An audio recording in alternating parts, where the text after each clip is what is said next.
Russian dissident Alexie Navalny was arrested on February 2nd of this year. He had accused Vladimir Putin and his allies of stealing billions and also of being a murderer.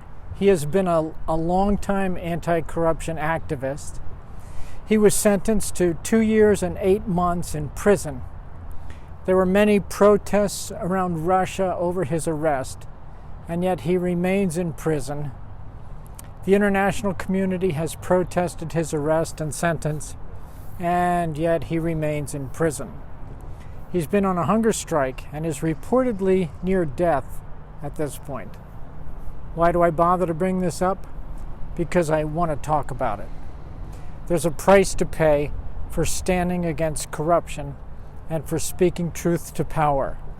Power rarely smiles and says, "Yeah, you're right. Thanks for bringing it up. We'll change." The Bible mentions that there will be many times when Christians will have to make a choice between their comfort and safety versus standing against corruption.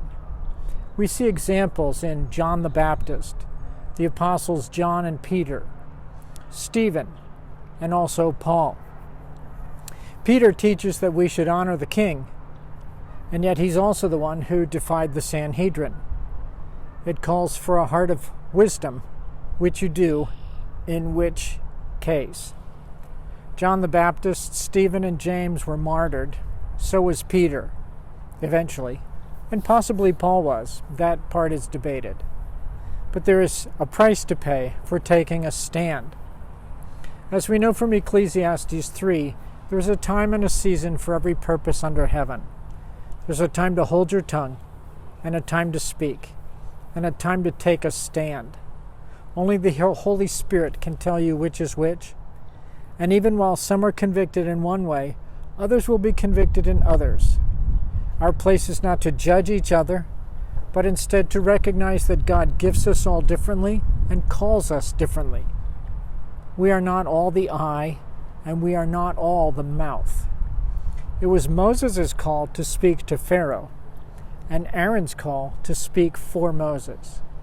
It was John the Baptist's call to call out Herod, and it was Jesus' mission not to get involved in that.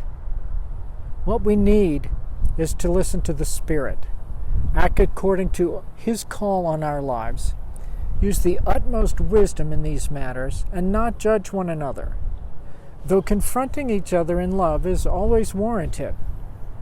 Romans 14 tells us that people with different levels of faith choose different directions, and that may be okay. We each walk the path God has given us to walk. Let's talk about it.